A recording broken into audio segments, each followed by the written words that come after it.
By the way, I see that I'm competing with a buffet in a room full of Jews. So you really must think I'm a good speaker. No problem. Okay. I know what a lot of you are thinking. I get this all the time. You're thinking, you're bigger than in your picture.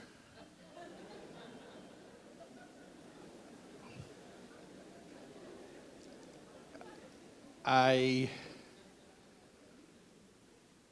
try not to take that too personally.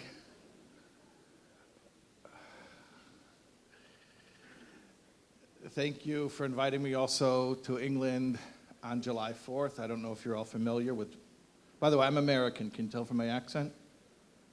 No, but you can tell because I'm bigger than in my picture.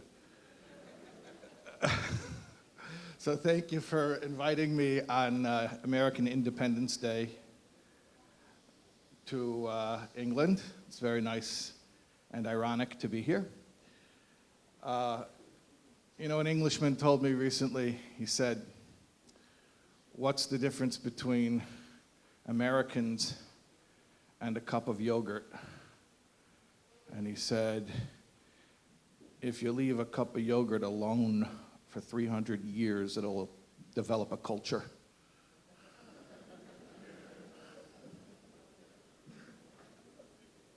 So not to be outdone, I said, oh, I thought it was because yogurt comes in non-fat. Like I said, I'm bigger than in my picture.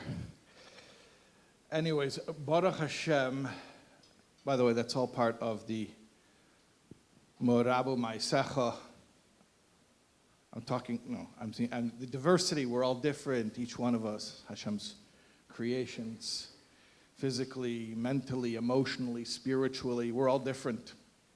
And I think those who read my column know that I'm very into this idea. I think I've written it in the column many times. You don't answer a question, you answer the questioner. There was once a mechanech from Eretz Yisrael who put together a chibur of klolei Chinuch, the rules for Chinuch, and he brought it to the Lubavitcher Rebbe.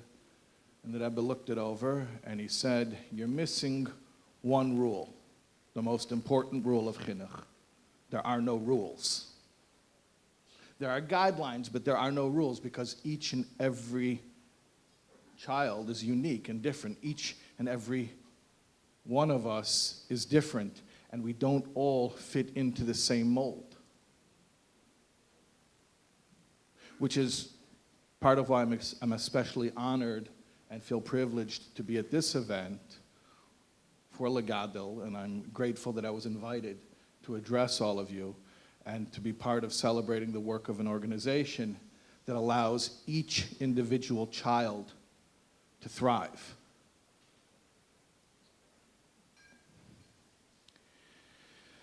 I'll tell you a story.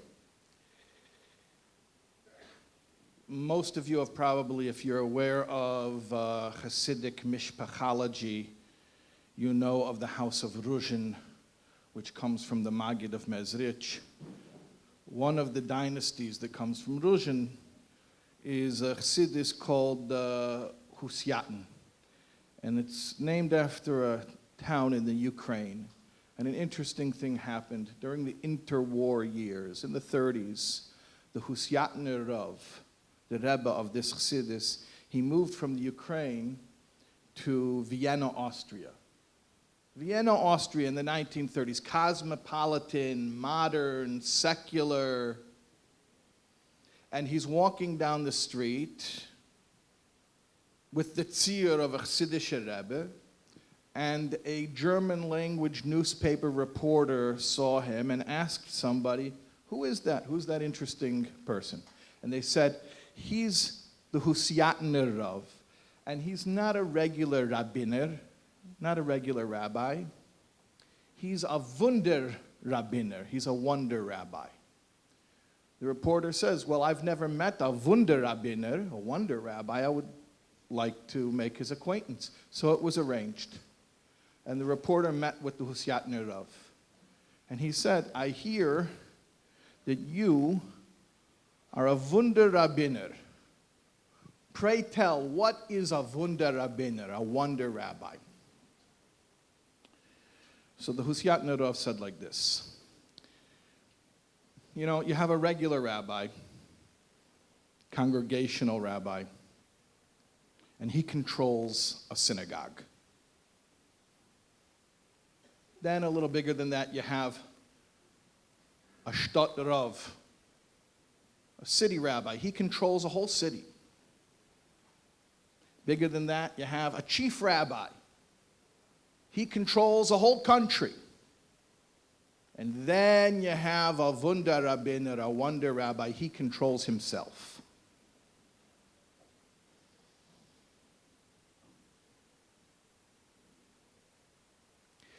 I was once, in one of my previous incarnations, let's call it, previous career capacities, I was working for a nonprofit, and they called in a time management expert to come train us.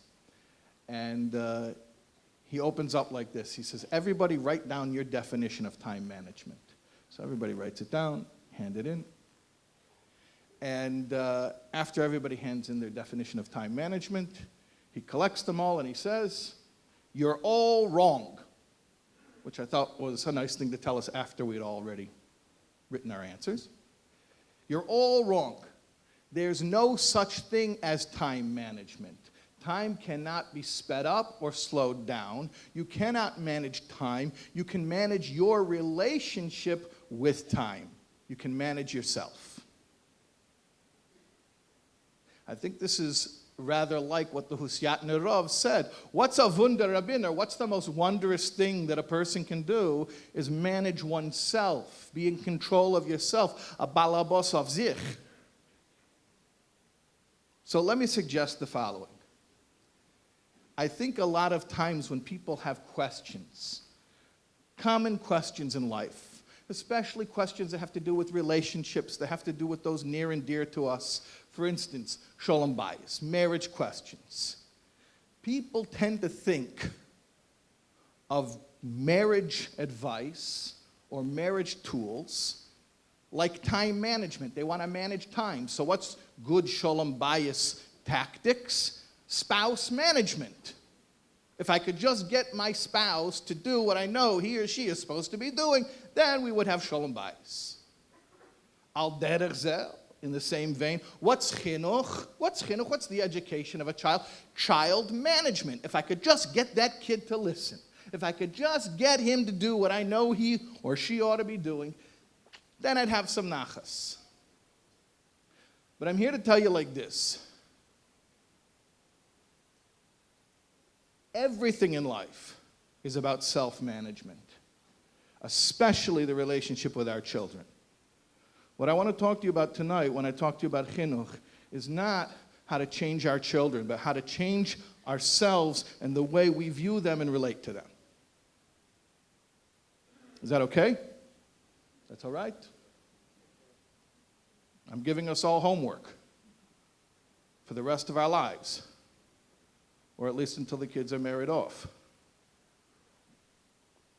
It's not about them, it's about us. It's not about what they need to be doing differently, it's about what we need to be doing differently. So I want to tell you like this. I was talking about it before. The Eibishter created a diverse world. Every single one of us is different. That's why I said before, don't answer the question, answer the questioner. Or the biggest rule in education is there are no rules. And the reason is because everyone is different. Yerushalmi says, afilu bechitim, even in wheat kernels, ein chita daima lechaverta, not one single wheat kernel is similar to the other. Every single wheat kernel looks different than every other wheat kernel in the whole world. Says Yerushalmi, why? Al achas kama v'kama b'vnei odem. that if in wheat kernels, every single one of them is special and unique, how much more so human beings? Rav Dessler said, every single child is a Mozillian in something. In something. If you knew that your child was the next Gadol Ador, you would do everything to give them the opportunities to develop their skills and their aptitude in Limud Torah. What I want to tell you is, every single child, every boy, every girl is the next Gadol Hador in their inyan, in their chelik, in their special mission for which their soul came to this world. But we as parents have to have harchoves hamoichin, not klein kappeldikkeit, but a wide look to be able to see where each child can succeed. They tell a story. They say this a lot in Bnei Brak. Not that I hang out so much in Bnei Brak, but these are the stories that I hear. That a father came to the Chazon Ish and he complained that he has a son who's not a lamdan. And he's concerned, what's going to be the future for this boy? Because the father was a greis lamdan, a big Talmid Chacham, and the son, he didn't see that he had that type of capacity. So the Chazon Ish said, okay, so there are other things to focus on. How about Bekiyas? And the father said, Bekiyas, what about Lomdus? Chazon Ish said, if this child has a chush in Bekiyas, develop his Bekiyas. And everybody knows that that son was Reb Chaim. The father was the stifler and the son was Reb Chaim. And he became one of the greatest, if not greatest, Bekiyim, as far as breadth, encyclopedic knowledge, that any of us alive have ever seen. But that took the vision of somebody who didn't tell this father to persist on the path that the father had in mind, but to develop the underlying talents that the child already had. A story came out recently. People started telling after the Petira of Rav Steinman about a young man. It's also a story from Bnei Brak. Family from Bnei Brak. The boy went off the derech, completely secular. And he moved in with his secular cousins. And he got to a point where he was engaged to a non-Jewish girl. He told his cousins, who were quite secular, but even for them that was too much to take. They said, go back to your father in Bnei Brak and tell him what you're doing. So the boy came home for Shabbos. He didn't make any pretenses about it. He was openly Mechal Shabbos. You can imagine the pain of the father who just stood by. He didn't try to intervene. He understood that it was too far gone for that, to take that mussar. And so the boy would stand out on the porch and smoke a cigarette, sit on the couch and play with his phone. But then something happened. Shabbos day, the father says, just off the cuff, he says to the son, I'm going to Rav Steinman's shir. Maybe you would like to come with. You know, random shot in the dark. Maybe you'd like to come with. And this boy, who was completely away from Yiddishkeit, Mechal Shabbos, engaged to a non-Jewish girl, says to his father, sure, why not? So he comes to the shir. After the shir, the father brings the boy up to Rav Steinman and explains the boy's matzah. Rav Steinman asks him, how long have you been Mechal Shabbos? He says, about 2 years. Rav Steinman says, in those 2 years, did you ever have a hir or tshuva? Did you ever think maybe about repenting? He says, yeah, maybe a few times. How many times? 4 times. And each time, how long did it last? 10 minutes. So Rav Steinman says, so in the past 2 years, for 40 minutes, you were b'mokim shabalei tshuva eim dim afilu tzadikim gemodim einem yechelin lamed bei. You were standing in a place that I can't reach. This shook the boy to the core. He couldn't forget this. After that Shabbos, slowly but surely, he began to come back. After the fact, after he came back to a life of Yiddishkeit, his father asked him, he says, I always wondered, why in the world did you agree to come with me? I'm glad that you did, but why? Why did you agree to come to the shir? You weren't frum b'chlal. Why were you coming? The boy says, I'll tell you why. When I was a little boy in Cheder, when I was in Kita Daled, we finished learning our Mishnah, and they brought us to the Legadel for a farher. They brought us to Rav Steinman. He should farher us. And I understood that the point was that he should ask easy questions, that we should all be able to get it right. And he asked my first friend a question. He answered, he got it right. He asked my second friend a question. Obviously, you understand, for me, this is incredible anxiety because I was never good in school. Knowing that I'm going to be called on was always my greatest dread. And I'm sitting there with the Gadol Adir, and I know my question is coming up.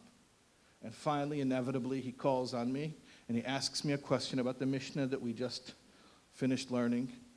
And I answer, and I get it wrong. Rav Steinman asks me another question, and I realize that it's supposed to be easier, even easier than the easy question he asked at first. And I answer it, and I get it wrong.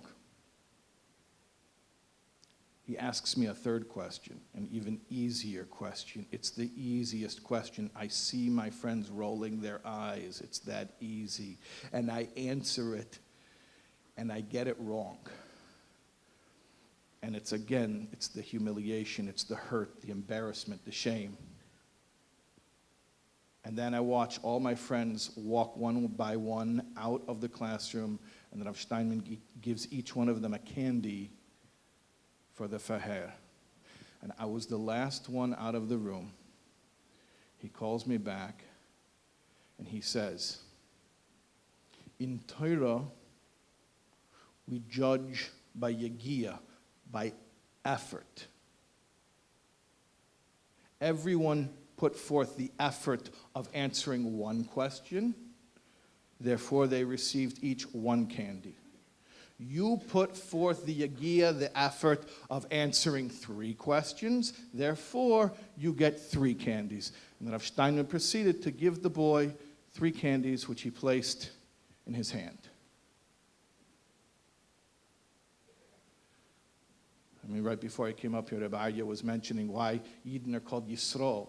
Yisrael is kasarisa, because you struggled, you toiled, imanoshim v'melakim, with men and with angels, v'tuchel, and you were able, you overcame, you prevailed. Why are we named after the struggle part, not about the victory part? But exactly, that's the point. The Yid is one who struggles. Or like the Gemara says, one who learns his lesson 100 times, and one who learns it 101 times. Why? Because that extra one time is yagia. It's toil. It's out of the comfort zone. And the Kotzker says, what's the meya ve'echod? Shema Yisrael Hashem Elokeinu Hashem echod. If you're a masmid beteva, you have zitzfleish. You were blessed with a good head. You were blessed to be able to sit and learn. So learning meya pomim, to do your lesson 100 times, nishkin kunz. Where's the Eibush there? Where's the Avedas Hashem? That's just your teva.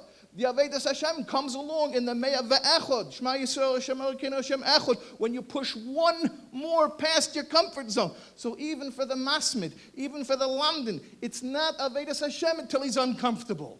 Now consider the kid whose entire Metzias as a Talmid is discomfort and toil and work and getting up again and struggling each day and making the effort. I was speaking the other week in Borough Park to a bunch of special educators. We were on a boat. They took them out at the end of the school year on a boat. And I asked them, they're all special educators. I said, listen, between you and me, what Rav Steinman did with this boy, if you had to write the IEP, do they use that in England? Do they do the IEP? Yeah, I think you're nodding their heads. The IEP is the Individualized Educational Plan. And every special educator has to have the Individualized Educational Plan. The whole idea is, okay, the kid can't do what everyone is doing, no problem. What can they do? Individualized educational plan. So what is it that they do? So I asked the special educators. By the way, I have to give away a little bit, have to be a little bit transparent because people already assume that I know a lot more than I really do all the time. So it's a problem. So I have to reveal a little bit my sources. I don't know what an IEP is. My mother, may she be well, is a speech pathologist and a special educator and has been for many decades. And I was telling her this story about Rav Steinman, and she said, you know, I could write a really interesting IEP about that story. So then I asked the special educators, I said, what would you write in your IEP? How are you going to explain that this just isn't Nebuch, you tried, then make him feel better, you know, comfort him, stroke his ego. How can you as an educator say that there was accomplishment? The Legadel says that you accomplished. Stam, he was trying to make the kid feel better. Or Rav Steinman knew a little bit about Torah, about what it means to be a Talmid. Zicher, for sure, he was serious. So my mother told me, you know, in education, you have different type of objectives. For instance, cognitive objectives, knowing the material. This kid didn't know the material. Okay, fine. That's not the only type of objective. There's something called affective objectives, yeah? Affective objectives have to do with attitude. So for instance, for a kid who experiences anxiety every time he answers a question, to submit himself to that experience, not once, but twice, but 3 times, willingly, not to put his head down, not to go stare in the corner, not to run out of the room, but to submit himself to trying to answer. That is an accomplishment of an affective objective. And that's something that any educator could write up in a report and be proud of that something was accomplished. What I'm trying to bring out is, and we don't need to know how to write it in an IEP to prove that it's true. It's true because Torah says it's true. Every child can achieve excellence if we judge them by the right criterion. If we judge everybody by the same criteria, we're going to have a lot of failures. And worse than that, a lot of children feeling rejected, feeling less than, feeling uncomfortable in their own skin. And they don't have to feel that way because every single child is a Mozillian in something. And we, as parents, need to change our mentality to look at this gift that the Eibishter gave you, this unique child, this unique soul, that's unlike any other soul that ever came to this world or ever will come again. And to see what is their unique shlichus and their unique contribution. Their unique chelik in Torah and in Maisim Tovim.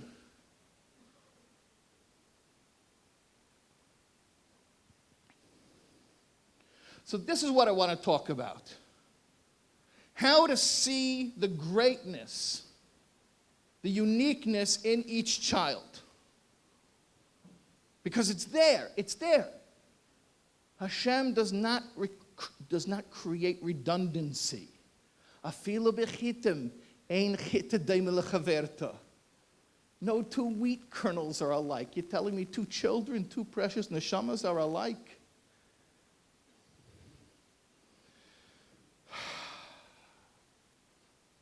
The Gemara says Gemara in Brachas. The Kemei she'ein partzufei seyem shel bnei adam shaves. Just like no two people have the exact same face. Ein de'eseyem shel bnei adam shaves. So too, no two people have the exact same mind. Just like no two human beings in the world, even identical twins look a little different. Just like no two human beings in the world have the exact same face, so too, no two human beings have the exact same mind. So the Kotzker asks a question. Why do you have to compare it to people's faces? Just say it outright. No two people have the same minds. So the Kotzker says like this. When you meet somebody and they don't look like you, they don't have the same face as you. So bothers you? It's a problem? You were expecting they should look like you?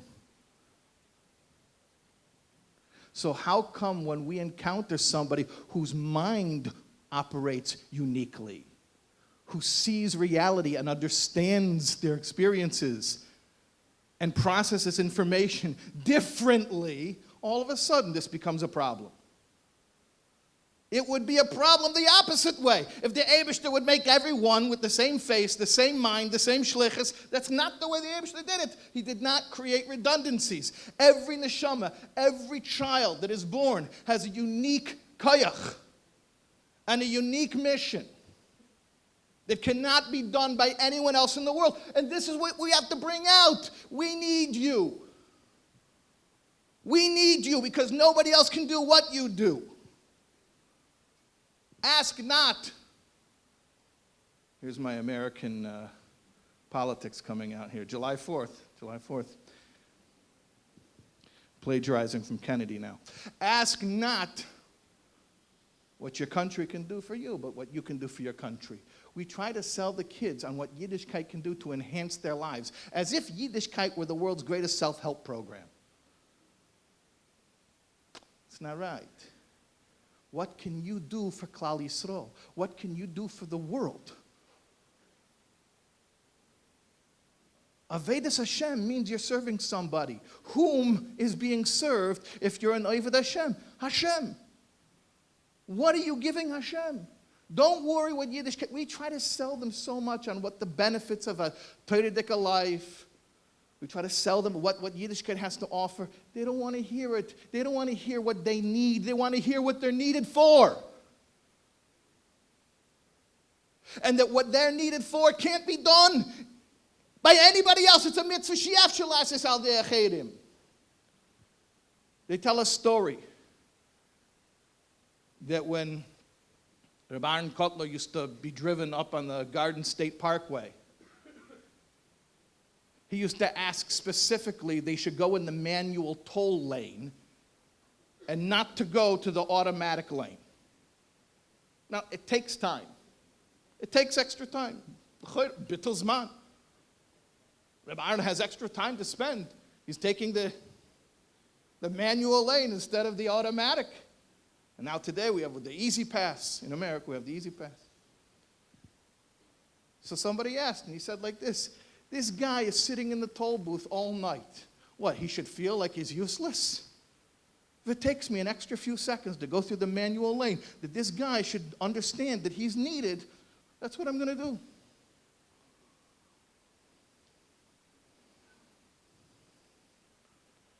Zamaisa happened in Yerushalayim. There was a family had a child with special needs, severe special needs.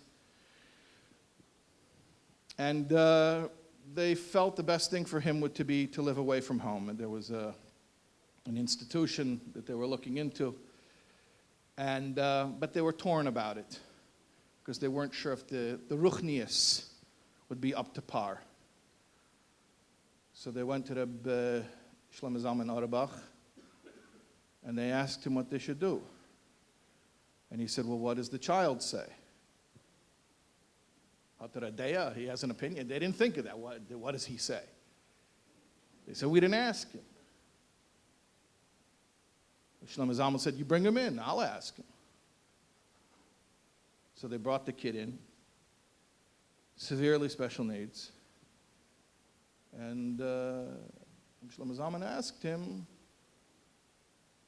do you want to go to this place? He said, I'm not sure. So the Rav says to him, let me tell you something. I need a mashgiach ruchni. I need somebody in that place, my deputy, my shliach, to represent me, and they should make sure that everything there is kedaboy. Everything is going properly, kashrus, ruchnis. Will you be my shliach to be the mashgiach ruchni and to make sure everything happening in that home is proper for a Jewish boy? He said, of course I will.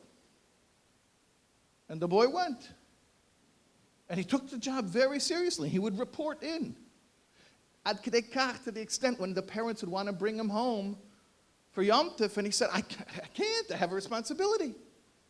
I have a responsibility, I have a job, I'm needed. So Shlomo Zalman knew how to make this child feel needed.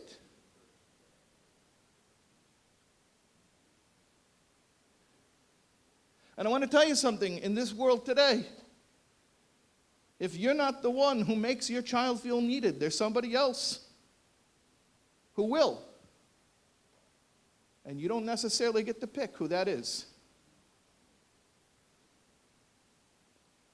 Every child has a special shlichus that is unlike anyone else's shlichus in the world. That's why every child was given unique koiches, mentally, emotionally, spiritually, that nobody else has. We are all indispensable. Tell you a story. There's a certain tekufa, a certain period where there was a very strange fellow who used to come to the Fabrengens at 770. It was in the 80s. There was a guy dressed differently than everybody else. He used to wear a windbreaker and a bucket hat. And he was dressed like a gym coach. And he would stand up on the bleachers and he would cheer. He'd pump his fists and he would cheer as if he were coaching a team. And they used to call him the coach. All the Chassidim called him the coach. Now, what a lot of people didn't know was that he really was a coach. And the story of how he came to the Rebbe's Fabrengens, actually I heard this story from originally a London native from Yossi Lu, who was the one who used to have to bring the coach to the Fabrengens from Long Island. So Yossi told me like this.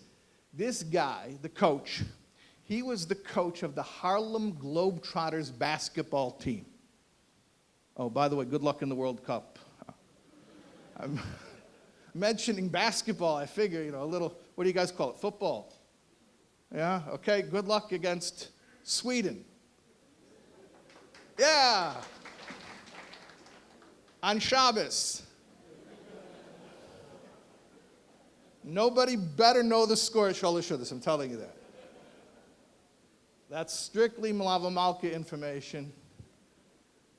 And I want you stopping non-Jews on the street. Excuse me, sir. A whole new level of Amir La'akum. No, do not do it. We're not doing that. So he was the coach of the Harlem Globetrotters basketball team. He was watching the Rebbe's Fabrengen on satellite. And he was very taken. He was Der Numen. The thing is, the coach couldn't speak Yiddish. He was from a very assimilated Jewish family. He couldn't understand a word of Yiddish. So he couldn't hear what the Rebbe was saying, but he was drawn. So he gets in the car, and he comes to 770, to Crown Heights, and he marches up the steps, and he comes in the front door, and he finds some Bachram learning, and he says, I'm here to see the rabbi from the TV. And they say, it doesn't work like that, No, I must see him. It's very important that I meet him. They say, he's not available right now. Maybe you might want to make an appointment. He says, I just need to see him for a second. So finally, they understood he's not taking no for an answer. They said, fine, the Rebbe will come out for Mincha. When the Rebbe comes out for Mincha, you could see the Rebbe come out. They didn't understand who this character was. He planted himself by the door where the Rebbe would come into shul. And as soon as the Rebbe came out, he ran right toward the Rebbe. Now, in 770, there were people who you would see would maybe run away from the Rebbe. They would hide, But he ran right to the Rebbe. And he gets right up close. Very unusual, nobody does this. Goes right up to the Rebbe and says, "Rabbi, my name is Abe Zaks, and I'm the coach of the Harlem Globetrotters." And everybody's like, okay, interesting. Just not a normal sight for 770. Even for 770.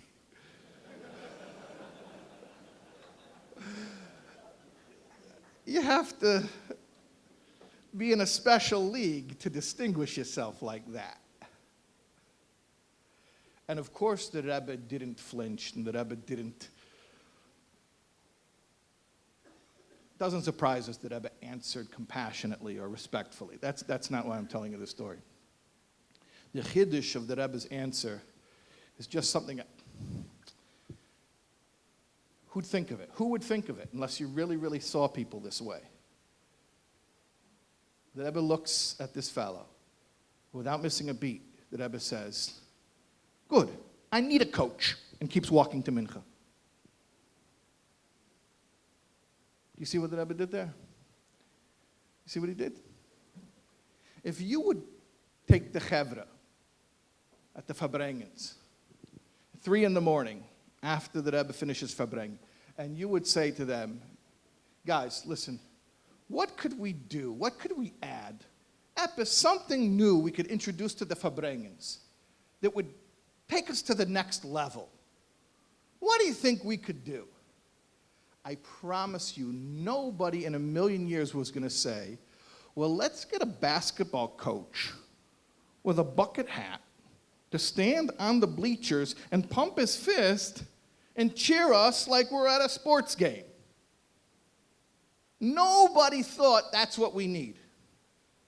And yet this Chevra shows up in 770, and the Rebbe says to him, like almost, I don't want to say, but yeah, almost annoyed, like, "Where have you been till now?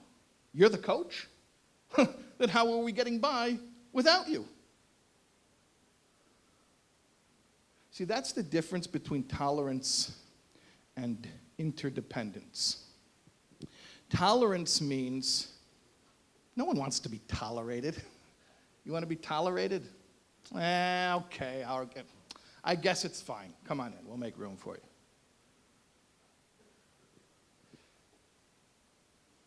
Tolerance means we let you be here even though you are different.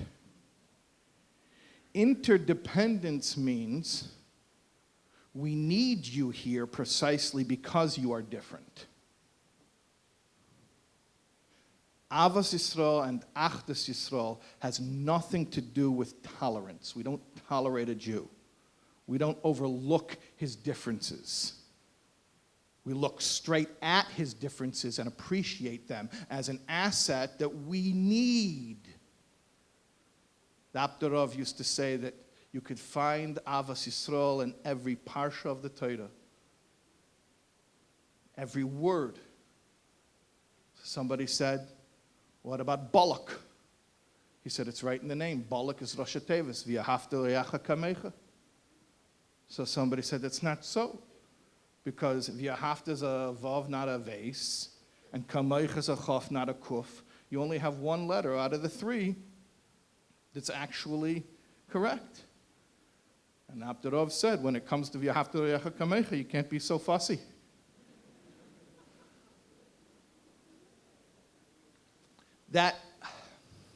That's one level. One level is you're different, you're quirky, but I'll look past it. But then there's another level. And by the way, let me ask you a serious question. If you're a child growing up in a home with parents, do you want to feel that what makes you unique and different is tolerated? Do you want to feel that the people you depend on most for validation and emotional stability in your life look past your quirks? Or do you want to feel that they see you and value you for the way that you're different?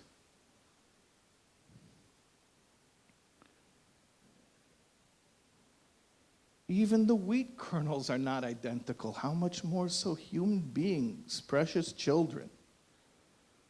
And not just because diversity for the sake of diversity. That's not what it is. This is not diversity for the sake of diversity. That's not a Jewish value. This is diversity for the sake of accomplishing the mission. The mission requires that many different, unique jobs. So if I meet someone who's uniquely abled because they think different or feel different or behave different than all the rest of us, I found my man. I need a coach. You're differently abled. You're my shliach. I'm making you the mashgiach ruchni of the group home. I'm sending you on a mission. I need you. I don't tolerate you. I need you. I don't let you be here. I need you here. Our children need to hear that they are needed here, that we need them, that Yiddishkeit needs them, Klal Yisrael needs them, the world needs them, Mashiach needs them. It's a crazy world out there. But we're not losing our kids to the world. We're depriving the world of our kids. You want to get out of this sick gullus? I know that I do. Those kids of ours who are most susceptible to being subsumed and sucked into the exile, those are our best and our brightest. Those are the ones, and they're all the best and the brightest, every one of them. The ones who are pulled into that world, pulled into the exile, pulled into all that confusion, they're the ones that the Eibishter gave a gift to be able to fight it. We should release them out into the world instead of confining them and telling them to be like one size fits all, one model. The uniquely abled, those who have talents, those who are different, those are the ones who have special cherish to go out and bring light into the world, bring healing into the world, to put an end to the gullus, to bring geula. We have to recognize their talents and cherish their talents and tell them that we love how different they are.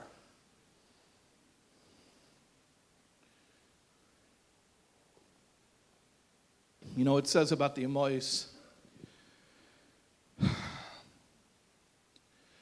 the Dina and Leia rakois, v'rochel haise fas mara v'fas toyer. That the eyes of Leia were bleary, but Rachel was beautiful of form and figure.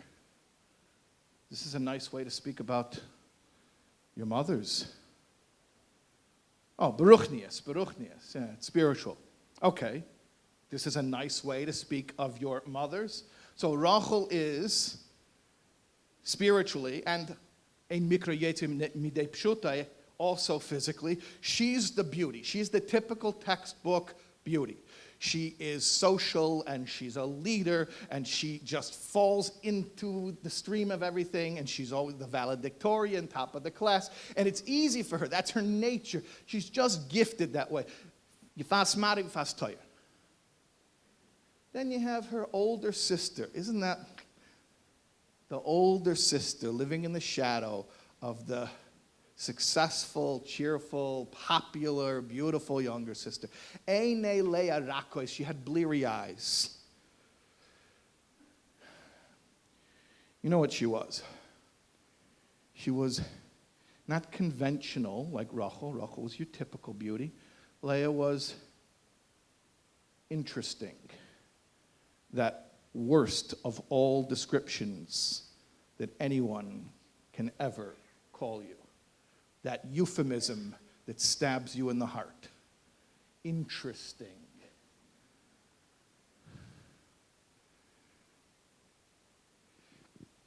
Rasha says the reason she was bleary-eyed is because she knew people were talking that Rivka had 2 sons and Lavan had 2 daughters, the older to the older, the younger to the younger, that Rachel,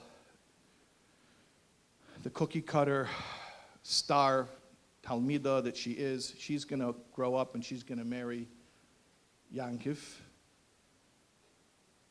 And Leia, being interesting, she's going to grow up and marry Esav. That's what everybody was saying, and she was crying about that.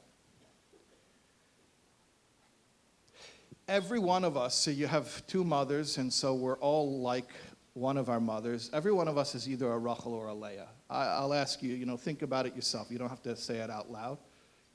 Are you a Rachel or a Leia? Some of us are the cookie cutter. And some of us are interesting. Now, if you're a Rachel, then what kind of a life do you have? Rachel marries Yankov. Ish tam, yeshive holim. So you are cookie cutter, and I'm not putting it down, Baruch Hashem. If that's who the Eibishter made you, that's who the Eibishter made you. Then that's your shlichus.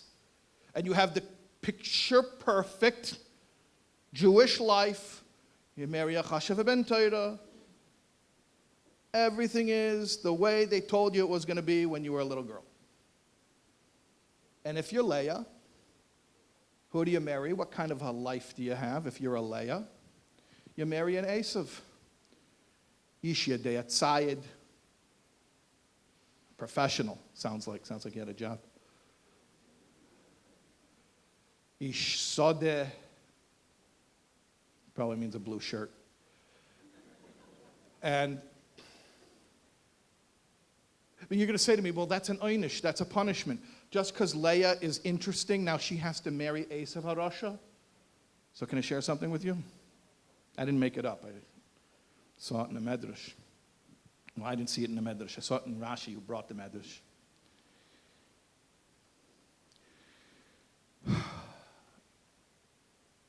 It says about Dina that she was bita ke'ima, mother like daughter, yitzonis, an outgoing woman. Dina was like Leia. And that Yankov Avinu was punished for putting Dina in a box and hiding her from Esav because she had the koyach to transform Esav. He wouldn't have been Esav HaRasha. Esav would have rechanneled all of those koyches all to Kedusha if he had the right woman in his life, if he were married to Dina. Or if it wouldn't have been Dina, Lachatchila, Dina was the B'diavad. Lachatchila could have been Leia, Bitak Ima, mother like daughter. Leia was interesting. So she had the koyach, not Rachel. Rachel needed to have the life of being married to a Yankov. But Leia was interesting. She was quirky. She was an individual. She was differently abled. And she had special koyches. She could have married an Esav and transformed all of that Meridik koyach into Avedas Hashem. And we know that if Esav would have been ready for Geula, it would have been time for Geula. Because when Yankov Avinu finally finished confronting Esav, he told him, I'll meet you when Mashiach comes. Leia and Dina could have brought Mashiach. They could have put an end to the gullus. Leia was afraid to do it. Eine Leia Rakos. She was afraid. Dina wasn't allowed to do it. She was put in a box. She was put in a box.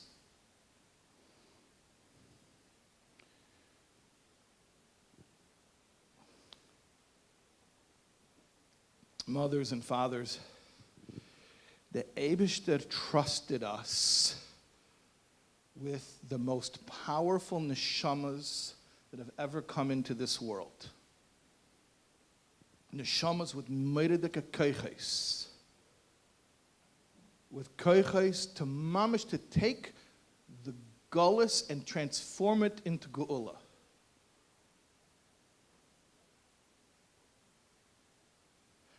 We don't just deprive them of being their true selves. We're depriving the world. We're depriving Kaviyachah. We're depriving the Eibishter. The Eibishter is not sending Mashiach without us. It has to be through us. And he gave us the shluchim. He gave us our children who are the ones who are able to do it. We have a unique door.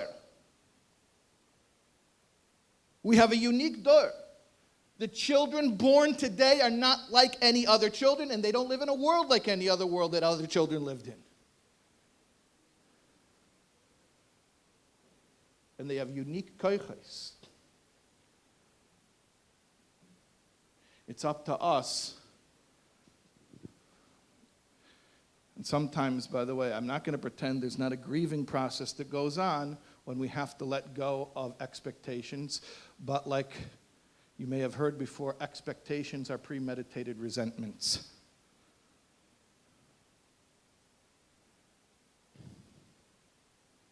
Every child is a Mozillian. Every child can excel in some area. For Reb Chaim, it was to be allowed to excel in Bekiyas. For a special child in Yerushalayim, it was to be a Meshgiach Ruchni of a group home. For Abe Zaks, the coach of the Harlem Globetrotters, it was to stand on bleachers and pump his fists. Let's stop discounting those who are different and unique and interesting. Stop breeding shame in our children for being special, and start cherishing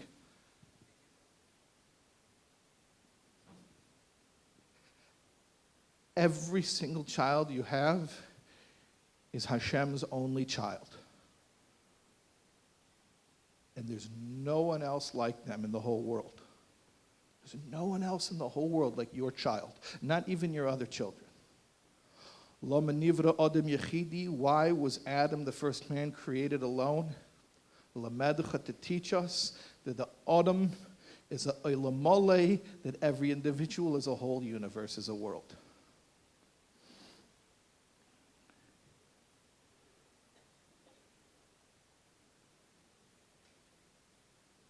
We can't afford to hide from this problem anymore. We need to take it head on. We need the Geula already. We need Mashiach already. Our children have the koyach to do it. They can do it.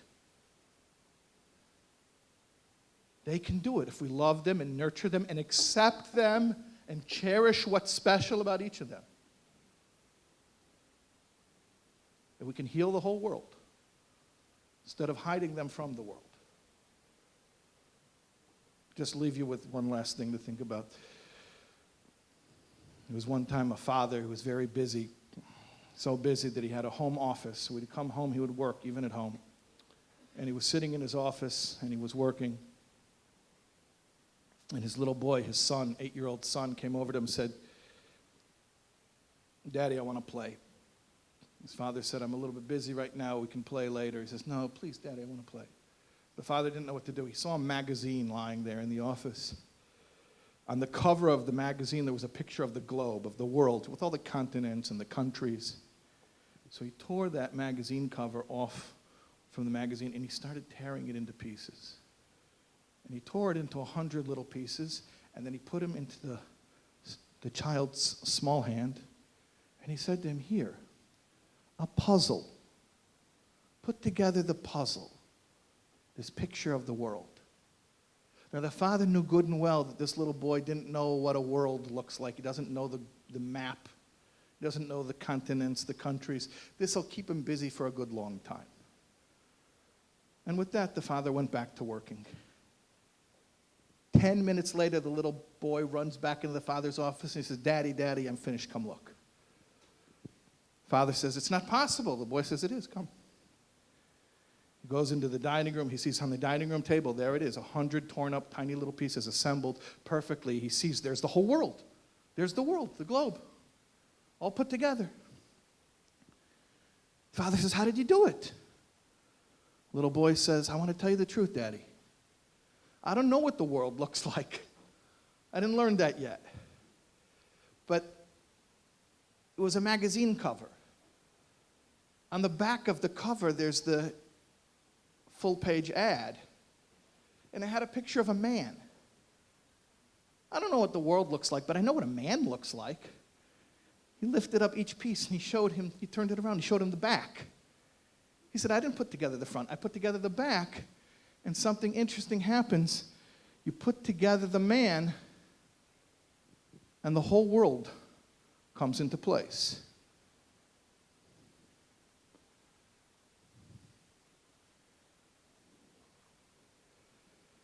Put together the child. You don't even have to put them together. The Eibishter already gave to you a full, complete, intact, perfect child. Just in your mind, put together the child. See the child. Embrace the child's uniqueness. And the whole world will come together. May it be very, very, very soon.